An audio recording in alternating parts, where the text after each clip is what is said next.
Hi, I'm Dana, and I've already filmed like 8 minutes of this video and it really wasn't coming across in the way that I wanted to at all, so we're trying again. Wish me luck. So it would have been my mum's birthday on the 22nd, and as you can imagine, it being my mother's birthday makes me think about my mother, and I try really hard to just ignore the fact that it's her birthday, because it doesn't make me feel in any way alright, you know? Like, my dad's birthday's on the 3rd of March and it doesn't make me feel good, but I'm also able to, like, because my dad died not long after my 18th birthday. He was very unwell on my 18th birthday, but he had always intended to take me for a pint on my 18th birthday, so I take myself off for a pint on his birthday instead, and it feels like just a nice little ritual that I do to remember my dad. It's pleasant, I like it, I'm probably gonna do it for the rest of my life. It works for me, it makes me feel okay about it all. I don't have anything like that for my mother's birthday. I don't have anything like that for the day that she died. I don't really have nice memories or nice things left over from my mother because she never really particularly liked me. Otis, you're going crazy. And whenever I say that, I get people in the comments letting me know that my mum absolutely did like me, which is really weird because you're not my mum, so like you don't really know. And also, I grew up hearing various iterations very consistently of, well, I'm your mother, so of course I love you. It doesn't mean I have to like you. I heard different versions of that, very similar wording, all the time to let me know that she loved me because she had to, because we had this family bond. Didn't like me as a person, didn't enjoy being around me. And I'm feeling quite similarly about you right now, little fella. I've already played this morning, why are you going mad now? And it's the type of thing where if she had just said it, I suppose maybe it could be some sort of banter. It felt like banter at the time because I didn't realise that I was in a neglective and abusive situation. I thought that was how everyone's parents treated them. I thought that was how every family was. You know, like, words are just words. I do understand that. But it was very much backed up with how she behaved. And that's a little bit of what we're going to talk about today. Because, like I said, I don't feel like this type of thing is something that's discussed all that often, even though plenty of people have dealt with it. And I think it means that, like, you get a bit of validation from hearing someone else talk about similar things. I get the validation of people commenting saying, like, oh yes, my mother was like this too. Like, I would like to think it makes us all feel a little bit better, even though it's quite a heavy and not very nice topic. If you can hear Otis going crazy, you can hear Otis going crazy. There's nothing I can do about it. It's just how he is, apparently. Apparently, it's how you are today. So one of my early memories of being like, oh, my mum, like, genuinely doesn't like me, like, that's not something she says, like, that's a genuine thing, was there was this lad in my primary school, Liam, and he fucking hated me. Like, I don't know what I'd done to this boy, but he despised me. So he would regularly say just very fucking mean things to me, and then there were a handful of times that he just physically attacked me, and like, it was young primary school. I don't know if I did something to provoke him. Even if I did, I don't think you should physically attack other children. So there were multiple times that my mum would have to come into school and we'd had meetings in the head teacher's office where this boy Liam was sat with his mother and I was sat with my mother talking about what had happened, and he's being like told off and getting into trouble and blah blah blah. So my mother knew who he was. She'd seen him with her eyes in the room being told, this is the boy that physically hurt your daughter and has been bullying her for the last like year and a half. She'd seen him, she knew this. My mother was also a dinner lady, and she'd come home and tell us how this boy Smiler, oh, he just has such a hard life, he always looks so sad, but when she gives him his extra portions and his extra cake and everything, oh, he's got a lovely smile. That's why she calls him Smiler, because he's just such a lovely lad, he's got such a lovely little smile. And it took a little while, but I then found out it was Liam, because he was coming over to me and telling me, your mum really likes me, your mum's giving me extra chips and extra cake, your mum thinks I'm fucking great. She doesn't do that for you, does she? When you're in the dinner queue, your mum don't give you extra stuff, does she? And I was like, no, she doesn't. No, she does not, lad. She just does that for you.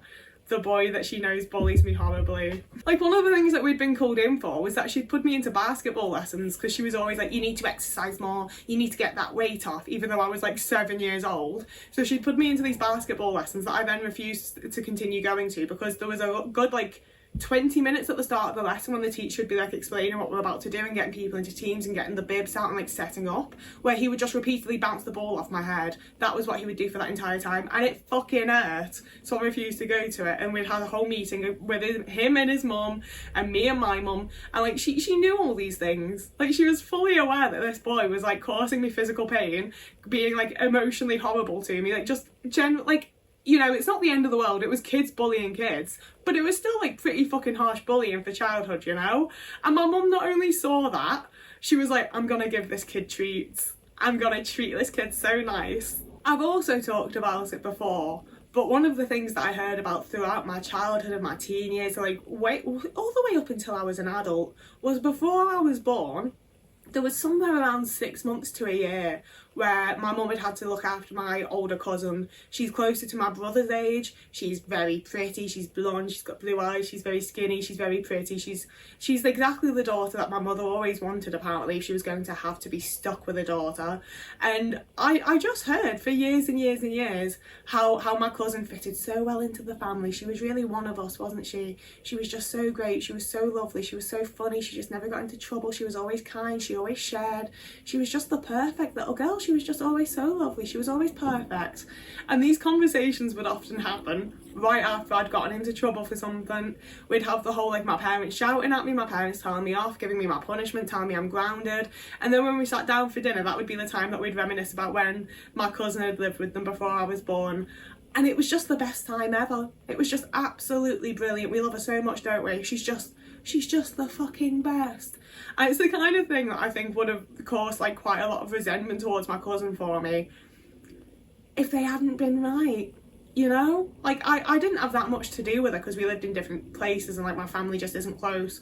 But every time I did have anything to do with her, she was really nice, she was really kind, she did always share, she was always really nice, she was very pretty. Like, I see where it comes from. I don't think it was very nice to very clearly favour that over me. And it was another one where I was just like, they don't like me. They liked her. They liked having her around. They loved her because she was family, and they liked her being here. They love me because I'm family. They don't like me being here. They don't like me being around. They don't like the way that I am. That was what they wanted. They don't like me. And I heard that for my entire life. It was just so nice when she lived with them, not like when I was living with them for my entire life because they decided to have another baby and I was the baby. It's not like me. It was nice. And that's one of the things I've seen a lot in friendships that I've had when we've talked about our families, and they're like, yeah, there's this like random family member that is just like so massively preferred and favoured. And like sometimes it's the kind of thing that's like that's the thing is, as much as I also agree that my cousin was great and really lovely and really pretty and blah blah blah, I don't think there was any reason to make me feel bad for that, you know? Like, you could have just told her how lovely and pretty she was instead of, like, making it the whole thing to me as though I'm not as good. Like, it didn't have to be a whole comparison thing. Like I say, though, that was stuff that was when I was, like, really quite young. And it made me feel bad. Like, I felt dislike, don't get me wrong. But I was also consistently given the messaging of like, this is how families are, this is just our family dynamic, this is normal, this is fine, there's not a single thing that you should feel bad about. If you get upset, if you feel sad, if you feel anything negative about this situation, about this family dynamic, about how we treat you, it's actually that you're an overdramatic little drama queen. It's you being sensitive again. There's nothing wrong with us. It's not what we do. It's you being an issue once again. So I got a bit older and I got out from living with my family as quickly as I could. I moved out at 16 with my 21-year-old boyfriend, who my parents didn't particularly like, but still encouraged me to like go out with and move in with and be with. And I went for it wholeheartedly because it felt very safe, because it felt, you know, a lot like my family. It felt very similar to that. So very quickly, it became quite a horrible relationship, and I was in it for 8 years, and there were multiple times throughout those 8 years, there were multiple times throughout the first like 4 or 5 years where he would kick me out in the middle of the night. He would just make me leave. I would literally be stood on the street, sometimes not even with shoes, usually in my pyjamas. I'm crying, I'm overwhelmed, I'm overstimulated, probably having a meltdown, because he would have gotten home from work at like 8:30, started an argument because I hadn't had dinner done in time, I hadn't cleaned up the flat the way that he liked. He'd asked me to do some job that I'd forgotten about because I'd been doing this other thing. Like, we would have some sort of argument where he was like, you're the worst, most annoying, shitty person in the whole entire world. And I'd be like, I'm really sorry for being the worst, most annoying, shitty person in the whole entire world. And he'd be like, sorry isn't good enough though. So we would have that argument for the next like 3 or 4 hours, and I would then be on the street in the middle of the night, nowhere to go, don't know who the fuck to call, I would call my mum because she was the only person that I had to call. Like, I dropped out of college, I didn't know anyone other than my boyfriend, my mum and my dad, and then my dad had died when I was 18, so I would have no choice but to call my mother in these situations, and I would be crying, I would be extremely distressed, and I get to a point that I'm waking this woman up in the middle of the night. Like, I do get that.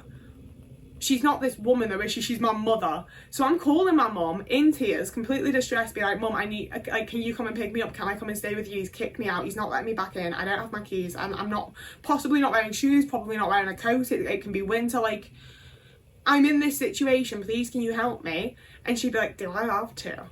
Do you not have anyone else that you can call? Have you tried his parents? Will his parents not help you? Because they live closer, don't they? Can't his parents? No. Is he definitely not letting you back in? Can you not give it an out? Give it an... What did you do? What did you do to piss him off? Why has he kicked you out? Oh, well, you shouldn't have been like that with him, should you? You should have gotten that sorted. Oh, well, give it an hour. If he hasn't let you back in an hour, call me again. So I'd just stand there for the next like 45 minutes to 50 minutes, and then I'd be like, he's not letting me back in. Like, I've banged on this door, I've shouted through the letterbox, I've texted him, I've phoned him. This man is not letting me back into my fucking house.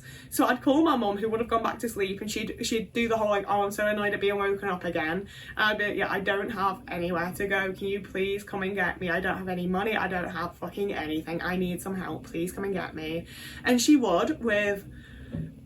Like, she was so fucking pissed off. She would be so annoyed that she had to come and help me. She would be so pissed off about having, like, the entire way from where I lived back to hers, which was like a 15 to 20 minute drive, especially late at night, even faster. The entire way back, she'd be complaining to me about how I should just do what he tells me to. I should just be what he wants me to be so that he doesn't get so angry. I should just be catering to this man and living my life for this man and making sure that I do exactly what he wants me to so that he doesn't shout at me and so that we don't have these situations. It's not up to him to be nicer to me. It's up to me to cater my life to him entirely so that I don't upset him anymore.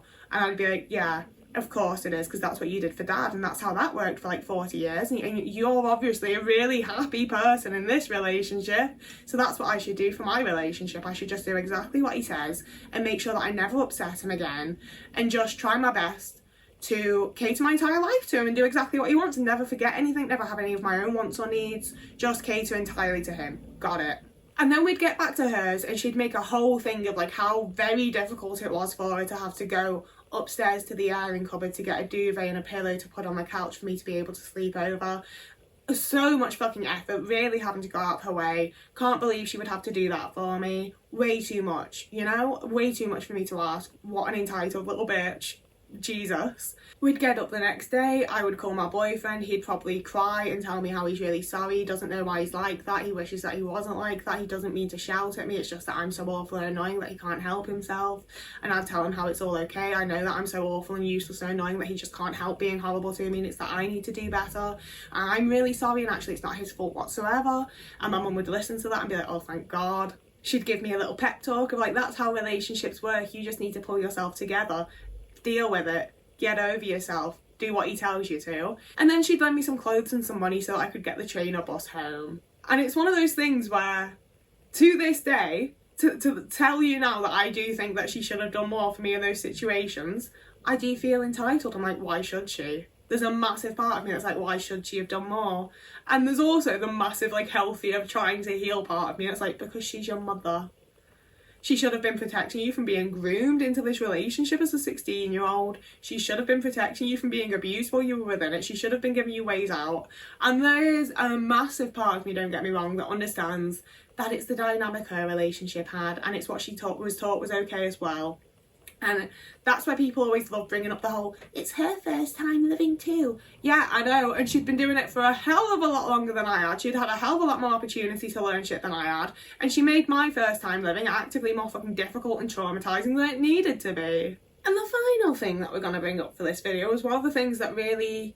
It was right before I went no contact, and it's definitely one of the things that drove me to go no contact. Because I came out to my mum when I was 14 years old, and we were sat in a car outside school, and I was all like, oh yeah, I've been going to that club, you know, the one over the road from us. And she was like, yeah, I know about it. And I was like, it's for gay people, it's for queer people, I've been going because of that.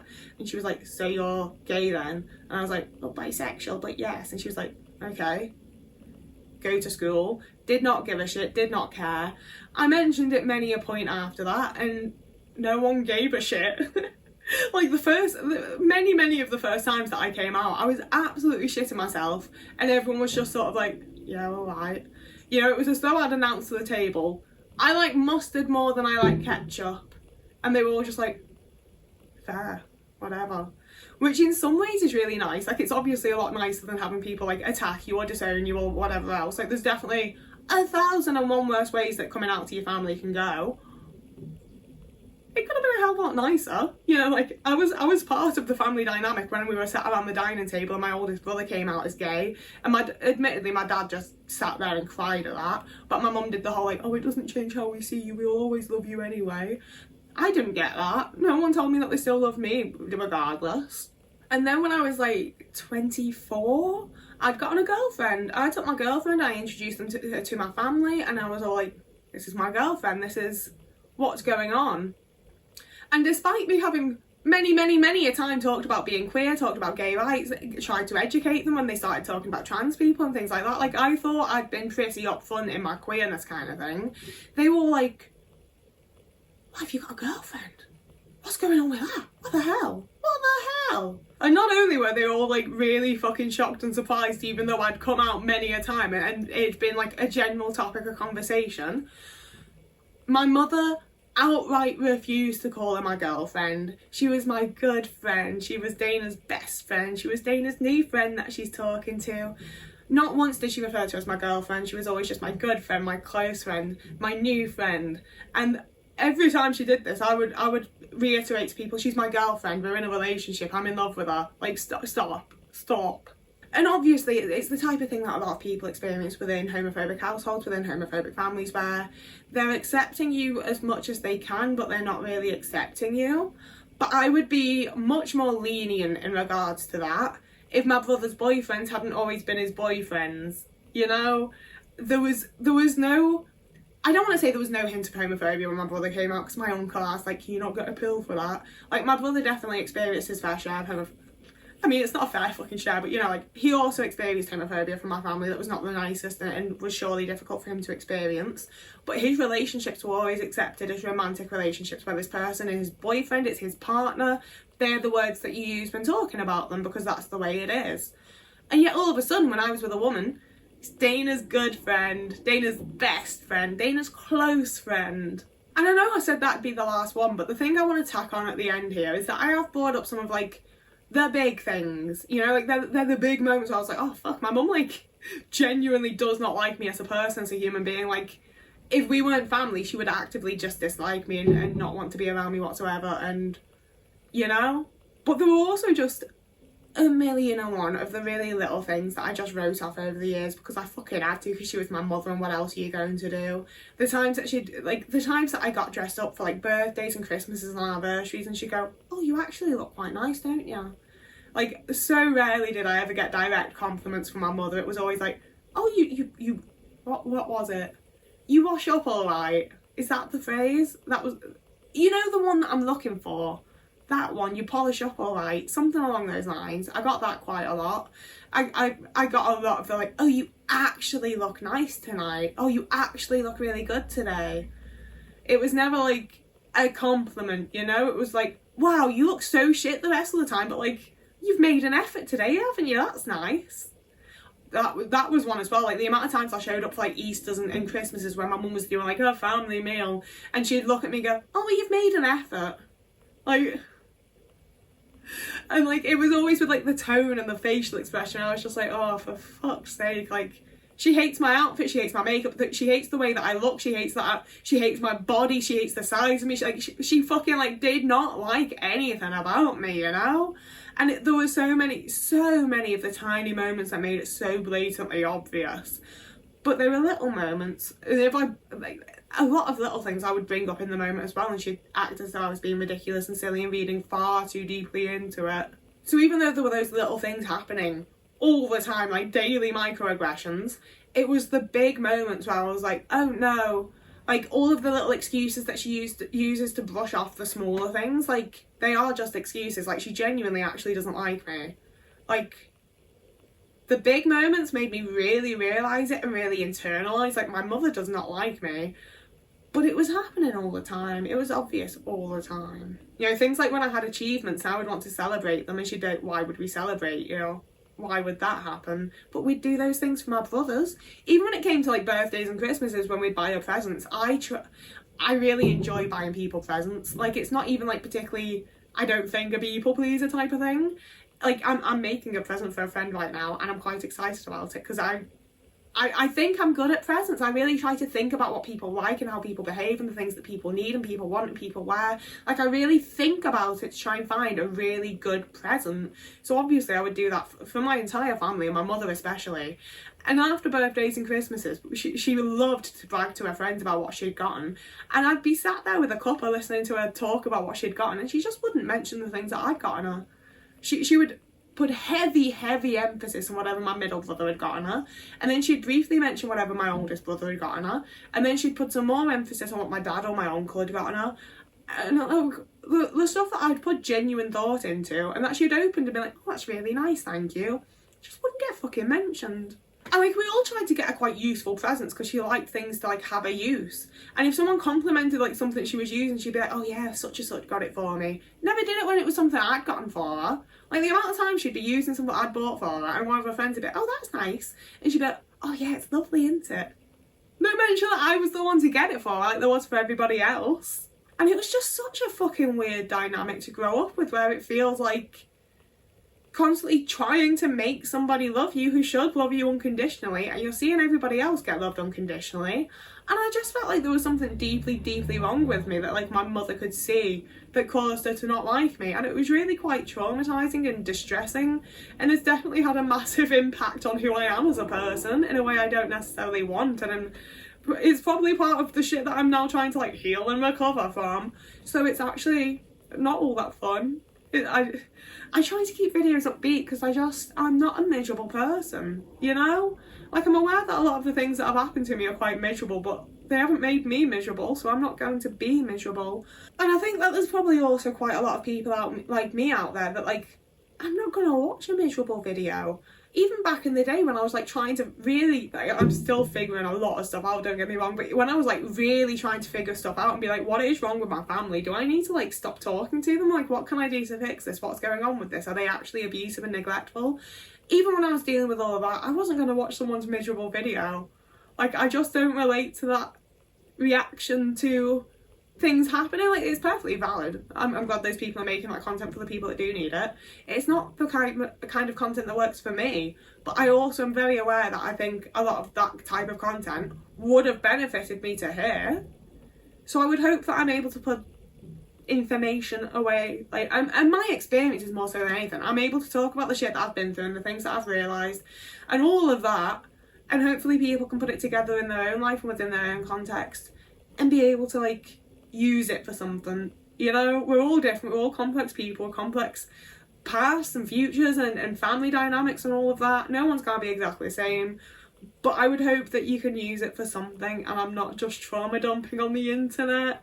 It's all just stuff that I really wish that I'd been seeing discussions about, because I think it would have made it a hell of a lot easier when I was dealing with it and going through it directly. But I also needed to do some healing and put some space between it to be able to, like, talk about it myself. So that's what's happening, that's what we're doing, that's how it's going. I'm going to stop fucking talking now. I've been filming for so long. This is one of my longest videos I've ever filmed that isn't like a vlog or something. So if you would like to see more of this type of content, please do let me know. And you can also like and subscribe. As always, I love discussion in the comments. Any sort of comment that you leave me is usually pretty great. I mean, I don't want to, like, give rules about what people are allowed to comment. Just please be, like, respectful and kind. You can also find me over on Instagram or TikTok, and you can also find me over on Ko-fi or Patreon if you should so choose to. There's no pressure, you don't have to, but you can help me out financially there if you wanted to. It's all up to you, do whatever the fuck you want. Whoever you are, wherever you are, if you're having a lovely morning, evening, day, afternoon, week, month, year, and I will see you again in a couple of days.